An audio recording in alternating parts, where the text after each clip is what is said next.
তো এত মাস ধরে এটা গোপন থাকলো কেন? কেউ জিজ্ঞেস করে না সেজন্য? মানে আমি বুঝি নাই। উনি তো এটা গোপন রেখেছেন। এটি আমিও বুঝতে পারছি না আসলে। এতদিন গোপন রেখে হঠাৎ ওনার মনে হয়েছে যে এখন এটা বলতে হবে, উনি রয়টার্সকে বলেছেন। ভারতীয় কূটনীতিক বলছেন যে এটি গোপন রাখতে হবে। হ্যাঁ, তার মানে উনি ওই কথা শুনেছেন, তাই না? ওই কথাটি আমল করেছেন, আমলে নিয়েছেন।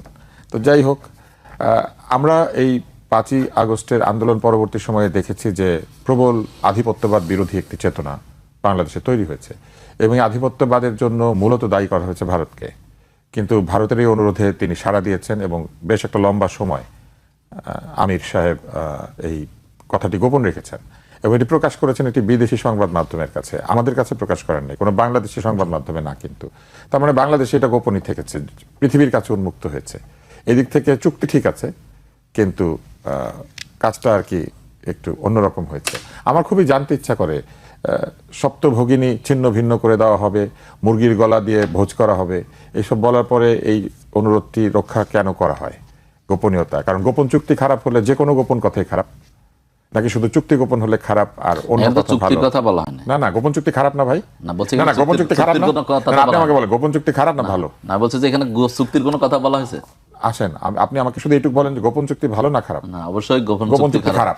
তার মানে চুক্তির কথা গোপন রাখলে খারাপ, কিন্তু গোপনীয়তার জন্য যদি কথা দেওয়া হয় সেটা একটা চুক্তি, অলিখিত চুক্তি, এটা ওয়াদা যে আমি আপনার কথা গোপন রাখবো, উনি সেটা রেখেছেন, তাই না?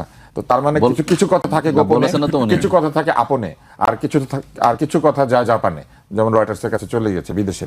এইবার আসেন, গণতন্ত্র কি ঐক্যের সরকার চায়? গণতন্ত্র ঐক্যের সরকার চায় না, গণতন্ত্র সংখ্যাগরিষ্ঠের শাসন চায়। আপনি যখন প্রশ্নের উত্তর দিবেন তখন বলবেন যে আমাদের তো 30% হয়েছে, 26% হয়েছে, আমরা অনেক শক্তি সঞ্চয় করেছি। তাহলে সেই শক্তির পরীক্ষা না দিয়ে কেন ঐক্য? এর কারণ হচ্ছে যদি কোনো কারণে পরাজয় আসে তাহলে সরকারের ভাগবাটোয়ারাটা পাওয়ার ইচ্ছা। কারণ সরকারের বিভিন্ন জায়গাতে, প্রশাসনে সব জায়গায় দলীয়করণ হয়েছে। অতীতের দলীয়করণের যে সংস্কৃতি সেটা দূর হয় নাই। আধিপত্যবাদের বিরুদ্ধে, আধিপত্যবাদ বিরোধী বলেন অথবা নয় আধিপত্যবাদের একটি দলীয়করণ হয়েছে। আমরা চেয়েছি মেধা শাসন, আমরা চেয়েছি মেধার লড়াই হবে। আমরা বলেছি কোটা না মেধা, কোটা না মেধা, মেধা মেধা। তাহলে মেধা মেধা বাদ দিয়ে কি হলো? এক ধরনের দলের সমর্থকদেরকে সমস্ত পজিশনে বসিয়ে দিয়ে বলা হলো ওনারাই মেধাবী এবং ওনারাই নিরপেক্ষ। ঘটনা তো তা নয়। দলের বিপরীতে দল যদি আসে তাহলে সেটা মেধার প্রতি জাজমেন্ট করা হলো না। বিএনপির সময় যে সচিব চাকরি পেয়েছেন, যে সচিব পরীক্ষা দিয়ে, সচিবের পরীক্ষা দিয়ে উত্তীর্ণ হয়েছেন, মেধার পরীক্ষা যে প্রথম হয়েছেন, সেই সচিবের চাকরি চলে গেছে, কারণ উনি শুধু আওয়ামী লীগের সময় প্রমোশন পেয়েছেন। এটা কোন যুক্তিতে? এটা দলীয়করণ না, এটা দলীয়করণ। এবং দলীয়করণের বিপরীতে দলীয়করণ যদি হয় তাহলে ওই যে ব্যাপারটা সেরকম দাঁড়ালো যে যেখানে ওল সেখানে তেঁতুল, তাই না? বনো ওল তেঁতুল। হ্যাঁ, তো এই হচ্ছে অবস্থা। এখন গণতন্ত্র তো ঐক্য চায় না, গণতন্ত্র চায় সংখ্যাগরিষ্ঠের শাসন। মানুষ ভোট দিবে একটা দলকে ক্ষমতায় নেওয়ার জন্য, আর মানুষের কাছ থেকে আপনি ক্ষমতায় যাবেন এই প্রতিশ্রুতি দিয়ে তারপরে বলবেন যে আমরা এখন ভাই ভাই মিলে দেশ শাসন করি, আমরা তোমরা, তোমরা আমরা। তাহলে আমি ডামি আর আমি তুমি তো একই হলো। ভোটাভুটি হলো, কিন্তু ভোটের পরে আমরা সব এক হয়ে ক্ষমতা ভাগ-বাটোয়ারা করলাম। এটা কোনোভাবেই গণতন্ত্রকে সুসংহত করবে না, বরং গণতন্ত্রকে বিপর্যস্ত করবে। কিছু লোক জনগণের ভোট নিয়ে তারপরে নিজেরা নিজেদের সিদ্ধান্ত অনুযায়ী আসন ভাগাভাগি করবেন, মন্ত্রিত্ব ভাগাভাগি করবেন, পাওয়ার ভাগাভাগি করবেন। এটা তো সঠিক কাজ হবে না, বরং এইটা হবে ভোটের নাম দিয়ে পরে জোটের রাজনীতি। সেটা তো ঠিক না। তারপরে আপনি বলেন সংঘর্ষ, শব্দটা বারবার আসছে। কিসের সাংঘর্ষিক অবস্থা? কার সাথে কার সংঘর্ষ? সবাই একই পক্ষ, সবাই জুলাই আন্দোলনের পক্ষে, সবাই জুলাই সনদে স্বাক্ষর করেছে শুধু এনসিপি ছাড়া, এবং সকলে জুলাইয়ের যে অভ্যুত্থান, সেই অভ্যুত্থানের ফলে সৃষ্ট যে সংস্কার, সেই সংস্কারগুলো জানতে চাচ্ছিলাম সংঘর্ষ বা সংঘাত কেন আসবে? নির্বাচনের পরে সংঘর্ষ অথবা নির্বাচনের আগে সাংঘর্ষিক অবস্থান, এখানে কোনো সাংঘর্ষিক অবস্থান নাই, এখানে প্রতিদ্বন্দ্বিতার অবস্থান রয়েছে, এবং প্রতিদ্বন্দ্বিতা তো সঠিক। আপনি কি এটা মানবেন? ধরেন অলিম্পিকে দৌড় হচ্ছে, ওখানে 8 জন লোক দৌড়াচ্ছে, তারপরে যে দৌড়ে জিতলো সে বললো আসেন আমরা সবাই মিলে প্রাইজগুলো ভাগাভাগি করে নেই। ভাগাভাগি করে নেই, 3টা পুরস্কার আছে, আমরা 8 জনে ভাগাভাগি করবো। তারপর ওনারা ভাগাভাগি করলেন, কেউ নিলেন প্রাইজের তলাটা, কেউ নিলেন প্রাইজের উপরেরটা, কেউ নিলেন ওই যে ভিক্টোরি স্ট্যান্ডটা, ওইটা নিয়ে বাড়িতে গেলেন, তাই না? কিন্তু এইভাবে তো গণতন্ত্র হয় না। গণতন্ত্র হবেই একটা দল শাসনভার গ্রহণ করবে এবং দেশে দায়িত্ব গ্রহণ করবে, সে ভালো আচরণ করবে, সঠিকভাবে দেশ পরিচালনা করবে। না পারলে 5 বছর হোক, 3 বছর হোক, যখন জনগণ তাকে যেতে বলবে চলে যাবে। মধ্যবর্তী নির্বাচন হয় না? ব্যর্থ হলে কোনো দল মধ্যবর্তী নির্বাচন হবে, নির্বাচন হবে। এবং এই যে ঐক্যের সরকার হচ্ছে সম্পূর্ণভাবে নির্বাচনের যে এসেন্স বা নির্বাচনের যে মূল চেতনা, সেটার বিপরীতে যায়। তাহলে তো নির্বাচন করার কোনো দরকার নাই। আসলে আমরা সবাই মিলে একটা মিটিংয়ে বসে যেভাবে উপদেষ্টা পরিষদ তৈরি করেছেন সেভাবে সরকার তৈরি করে ফেলেন। অযথা এত রাষ্ট্রের খরচ করা দরকার কি? কোনো দরকার নাই। এইবার আসেন, এই যে 12-13 দল 14-15 দল এক জায়গায় হচ্ছে দুই দিকেই, বৃহৎ দুইটা দল ছাড়া আর দলগুলি কয়টা আসন পেয়েছে জীবনে? এরা জীবনেও নির্বাচনে জিতে নাই। এখন এদের সঙ্গে ক্ষমতা ভাগাভাগি করার জন্য জনগণ ভোট দিবে কি কারণে? কি জন্য? জনগণ যে জোট সংখ্যাগরিষ্ঠ ভোট পাবে, যদি পান তারপরে সরকার গঠন করবেন। কিন্তু আলটিমেটলি যদি এইভাবে হয় ঐক্যের সরকার তৈরি করবে, তাহলে যে ছোট মোটো যেগুলো আছে সেগুলো এসে একটা সিট জিতে এসে বলবে আমি মন্ত্রী চাই, আমি তো জোটে ছিলাম। আমি মনে করি এইটাও ঠিক হবে না। কোন একটা দলকে দায়িত্ব গ্রহণ করতে হবে বাংলাদেশ চালানোর জন্য, অথবা কোনো একটি নির্দিষ্ট জোটকে, এবং তাদেরকে প্রমাণ করতে হবে তাদের দক্ষতা, মেধা এবং যোগ্যতা। না হলে আমরা সারা জীবন বসে থাকবো কবে এই ভাগাভাগি শেষ হবে, তারপরে আমরা প্রকৃত অর্থে ভালো স্টেটসম্যান পাবো, মেধাবী শাসক পাবো, দলীয়করণ চায় না কিন্তু মেধাকে চায় এমন সরকার পাবো। এইবার আসেন, আরেকটা মজার কথা আমরা একটু আগে শুনেছি, বিএনপি আর জামাতের যে ঐক্য হয়েছিল এটা নাকি আওয়ামী লীগ ছিল বলে হয়েছিল, মানে আওয়ামী লীগ না থাকলে এই ঐক্যের দরকার ছিল না। তার মানে এটা আদর্শিক ছিল না, ওইটা আওয়ামী লীগ ঠেকানোর ঐক্য ছিল। আবার এখন যে ঐক্য হচ্ছে, অবশ্যই উনি স্বীকার করছেন, তাহলে এখন যে ঐক্য হচ্ছে সেটা আবার বলছে এটা নির্বাচনের ঐক্য, এটাও কিন্তু আসলে আদর্শিক ঐক্য না। তার মানে জামাত কখনোই আদর্শিক ঐক্য করে না, সবসময় নির্বাচনে জেতার জন্য এরে ঠেকানোর জন্য ওরে ঠেকানোর জন্য ঐক্য করে। এটা তো আমরা আশা করি না।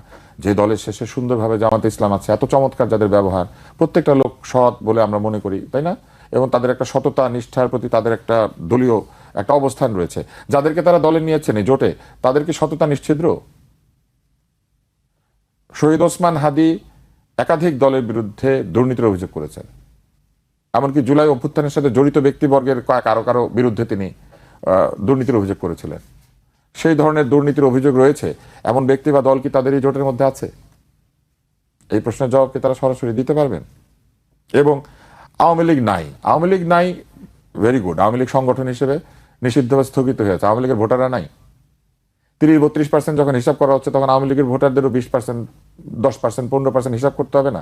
এই লোকগুলি কোথায় ভোট দিবে? এটা কিন্তু একটা বিরাট সেটি আমি আসছি, সেই কোথায় ভোট দিবে সেটি। হ্যাঁ, এবং আসেন লন্ডনে তারা গিয়ে আপোষ করার চেষ্টা করেছিলেন বা কোনো একটা মীমাংসা করার চেষ্টা করেছিলেন। আমরা তো এটাই চাই না। লন্ডনে বলেন কিংবা দিল্লিতে বলেন কিংবা পিন্ডিতে বলেন, এই আপোষ মীমাংসার কিছু নাই। আমরা চাই ওই যে বিদ্রোহী কবিতার মতো, তাই না, করি মৃত্যুর সাথে গলাগুলি ধরি, কি করি শত্রুর সাথে গলাগুলি ধরি মৃত্যুর সাথে পাঞ্জা। তো করি শত্রুর সাথে গলাগুলি ধরি মৃত্যুর সাথে পাঞ্জা। ইলেকশনও কিন্তু এরকম, আপনি শত্রুর সাথে গলাগুলি করবেন কিন্তু নির্বাচনে পাঞ্জা লড়বেন, এবং সেই পাঞ্জা কাকে নিয়ে? জনগণ পিছনে নিয়ে। যেই দলের জনসমর্থন নাই মনে করেন, সেই দলে এখন জামাতের ছায়াতলে গিয়ে আশা করছে তারা নির্বাচনে জিতবে। এদের তো দল টিকিয়ে রাখার দরকার নাই, এর সম্পূর্ণ অপচয়। তাদের উচিত সরাসরি জামাত ইসলামে যোগ দেওয়া, তাদের উচিত সরাসরি বিএনপিতে যোগ দেওয়া। কি কারণে ছোট ছোট দল বানিয়ে ওই যে কার কি উচিত সবকিছু আমরা ঠিক না, এটা আমি নাগরিক হিসেবে বলছি, কার কি উচিত আপনারা ডিসাইড করবেন। আমি নাগরিক হিসেবে আমি হ্যাঁ, আপনারা কি করছেন আসলে? ব্যালট পেপারটাকে লম্বা করছেন অথবা জোটের মধ্যে ঢুকে একটা জোটকে বড় করছেন, কিন্তু এক একজনের ভোট নাই কিন্তু আসলে, থাকলে পরে জোটে যায়। কিন্তু গণতান্ত্রিক দেশে তো আপনি ঠিক করে দিতে পারেন না কে করবে। আমি ঠিক করে দেওয়ার কথা বলছি না, আমি কিন্তু ঠিক করে দিতে বলছি বড় হবে কি ছোট হবে। হ্যাঁ, আমি শুধু এতটুকুই বলছি যে এইগুলির মাধ্যমে আমরা কি করি জানেন? আমরা কিছু ছোট ছোট দলকে টিকিয়ে রাখি শুধু ভোটের সময় বাণিজ্য করার জন্য, ভোট বাণিজ্য। এরা ওই যে পোলিং অফিসার পায়, এরা ওই যে বিভিন্ন কেন্দ্রে তাদের নিজেদের লোক দিতে পারে, এগুলা করে কিছু দল। আর কিছু দল কি করে? জোটের মধ্যে ঢুকে জোটের সুবিধাটা এনজয় করে, তাই না? ওনার নিজের দল নাই, নিজের জোট মানে নিজের দলের নেতা হিসেবে উনি কারো কাছে গিয়ে সেই অ্যাকসেপ্টেন্স পাবেন না, কিন্তু জোটের নেতা হিসেবে তিনি বিভিন্ন জায়গায় হাজির হবেন। এগুলিকে তারা এনজয় করেন। আমি মনে করি যে নতুন বন্দোবস্তের যে রাজনীতি, সেই রাজনীতি যদি সত্যিই বাংলাদেশে করতে হয় তাহলে মেধাভিত্তিক হতে হবে সবকিছু। মেধাবী লোকদেরকে নির্বাচনে দিতে হবে, মেধাবী ব্যক্তিরা দেশ শাসন করবেন, এবং গণতান্ত্রিক প্রক্রিয়ায় সংখ্যাগরিষ্ঠ ভোট নিয়ে যিনি প্রকৃত অর্থে দেশ শাসনের অধিকার পাবেন তিনি দেশ শাসন করবেন, তিনি তার মেধা এবং যোগ্যতা প্রমাণ করবেন। মার্টিন লুথার কিং এর সেই বক্তৃতা আমরা শুনেছি না, Martin Luther king, reverend Martin Luther king এর যে বক্তৃতার রেফারেন্স, সেই রেফারেন্সে কি ছিল? সেই রেফারেন্সে এটাই ছিল যে একটি মেরিটোক্রেসির শাসন উনি আশা করেছিলেন আমেরিকাতে। উনি বলেছিলেন I have a dream, and ওখানে উনি কি বলেছিলেন? That my 4 children will not be judged because of their colour, but the integrity of their character. তাদের চরিত্রের যে দৃঢ়তা, তাদের যে মেধা এবং যোগ্যতা, সেইটা দিয়ে বিবেচিত হবে। তাহলে বাংলাদেশের নাগরিকরাও কেন তাদের মেধা এবং যোগ্যতা দিয়ে বিবেচিত হবে না? কে কোন জোটে যোগ দিয়েছে, জোটের বাটখারা নিয়ে সেই পাল্লায় বাটখারা বসিয়ে দিয়ে তারা জিতে যাবে? ভোটার হিসেবে আমি